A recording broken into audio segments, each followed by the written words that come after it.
తెలంగాణ దశాబ్ది ఉత్సవాలకు బీఆర్ఎస్ అధినేత కేసీఆర్ కు పిలుపందింది. ఆహ్వాన పత్రికపై సీఎం రేవంత్ రెడ్డి స్వయంగా సంతకం చేశారు. ఇవాళ హర్కర వేణుగోపాల్, అరవింద్ సింగ్ లు కేసీఆర్ ఇంటికి వెళ్లి ఆయన్ను ఆహ్వానించనున్నారు.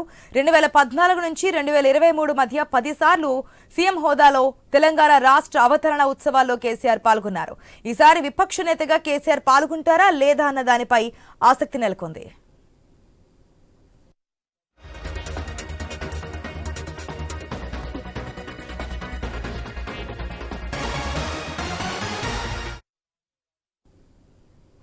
తెలంగాణలో మనం చూస్తున్నాం, కొత్త ప్రభుత్వం కొలువు తీరిన తర్వాత వస్తున్నటువంటి మొదటి అవతరణ దినోత్సవం 10 సంవత్సరాలు నిండుకుంది కాబట్టి గ్రాండ్గా చేయడానికి తెలంగాణ సర్కార్ కూడా పూనుకున్నటువంటి పరిస్థితి మనకు కనిపించింది. అయితే ప్రస్తుత సీఎం మాజీ సీఎంకి ఆహ్వాన పత్రికను పంపించారు, స్వయంగా సైన్ చేసి. మరి వస్తారా రారా అనే అంశం మీద ఉత్కంఠ తెరతీస్తున్నటువంటి పరిస్థితి. పూర్తి అప్డేట్స్ మా బ్యూరో చీఫ్ రాజు ద్వారా తెలుసుకుందాం. రైట్ రాజు, ప్రస్తుత సీఎం మాజీ సీఎంకి ఇన్విటేషన్ పంపించినట్టుగా తెలుస్తుంది కదా, మరి వచ్చే అవకాశాలు ఏమైనా కనిపిస్తున్నాయా?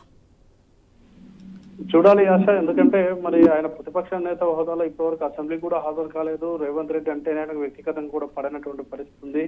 అది ఉద్యమ కాలం నుంచి ప్రభుత్వంలో నడుస్తున్న కాలం నుంచి కూడా వాళ్ళిద్దరి మధ్య వైరం అయితే కొనసాగుతూ ఉన్నటువంటి పరిస్థితి. సహజంగా అయితే ప్రతిపక్ష నేత, అధికార పార్టీకి సంబంధించిన నాయకుడు అంటే పక్ష నాయకుడు అయినా సరే సైద్ధాంతికమైనటువంటి విధానంలో ఉండాలి తప్ప వ్యక్తిగతంగా ఉండకూడదు అనేది సహజంగా జరిగేటువంటి రాజకీయ ప్రక్రియ. కానీ ఇక్కడ పరిస్థితులు వ్యక్తిగత కక్షలకు దారితీసినటువంటి పరిస్థితి ఉంది. ఒకరి మీద ఒకరు రివెంజ్ పాలిటిక్స్ అయితే నడుపుతున్నటువంటి చరిత్ర మనం చూస్తా ఉన్నాం.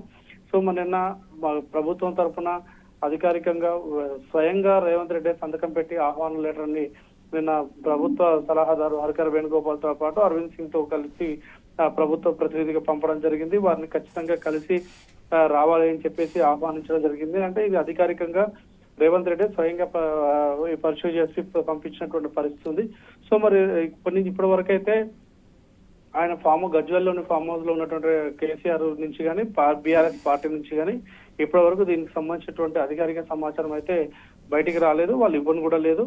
అయితే మరి సీఎం హోదాలో 10 ఏళ్ల పాటు ఈ కార్యక్రమాలు నిర్వహించిన ఆయన ఇప్పుడు ప్రతిపక్ష నేత హోదాలో వస్తారా రారా, ఎటువంటి పరిణామాలు ఉంటాయి, పార్టీ నుంచి ఏమైనా ప్రతినిధులు పంపుతారా?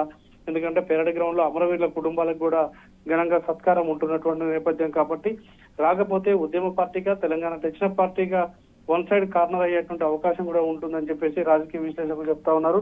సో మరి ఇవన్నీ దృష్టిలో పెట్టుకుని ఆయన ఇక్కడికి వస్తారా రాడా అనేది కూడా చర్చనీయాంశం అవుతుంది. పార్టీ వర్గాలు ఇప్పటివరకు అయితే అధికారికంగా స్పందించలేదు.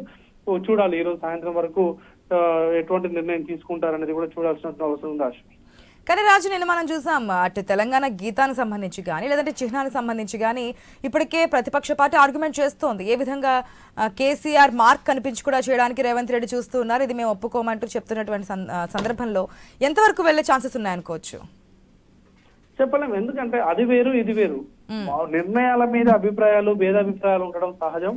ఒక ప్రభుత్వం ఒక సెంటిమెంట్ అంశం పైన, రాష్ట్ర అవతరణ దినోత్సవానికి సంబంధించినటువంటి కార్యక్రమం పైన అధికారికంగా ప్రభుత్వం నిర్వహిస్తుంది. ఇది వ్యక్తులకు సంబంధించిన అంశం కాదు, ప్రభుత్వం నిర్వహిస్తున్నటువంటి కార్యక్రమం కాబట్టి ఖచ్చితంగా దానికి ఆనవాయితీ ప్రకారం అయితే కొంత సందర్భంలో ఒక మాట చెప్పాలంటే ఇప్పటి వరకు కూడా ఇతర నేతలు పోయినటువంటి పరిస్థితి లేదు. పార్టీకి సంబంధించిన ప్రతినిధి వర్గాన్ని పంపేటువంటి ఆనవాయితీ అయితే ఉంటుంది. మరీ వైషమ్యాలు పెంచుకునేటువంటి పరిస్థితి ఉండదు. కాబట్టి మనకున్నటువంటి సమాచారం అయితే కేసీఆర్ కాకుండా ఇతర ప్రతిపక్ష నాయకులు ఎవరైతే ఉన్నారో వాళ్ళని పంపేటువంటి ఆలోచన చేస్తున్నట్టుగా తెలుస్తా ఉంది. కేసీఆర్ స్వయంగా వచ్చి ఆ కార్యక్రమంలో ప్రతిపక్ష నేత హోదాలో కూర్చుంటారని చెప్పేసి కూడా పార్టీ ఒప్పుకోవట్లేదు. కాబట్టి వాళ్ళ మాటలను బట్టి చూస్తే అర్థమవుతుందంటే ఇతర ప్రతినిధులు ఎవరినైనా పంపుతాడు కేసీఆర్ అనేటువంటి ఆలోచన అయితే జరుగుతూ ఉంది. Right Raju, thanks for the update.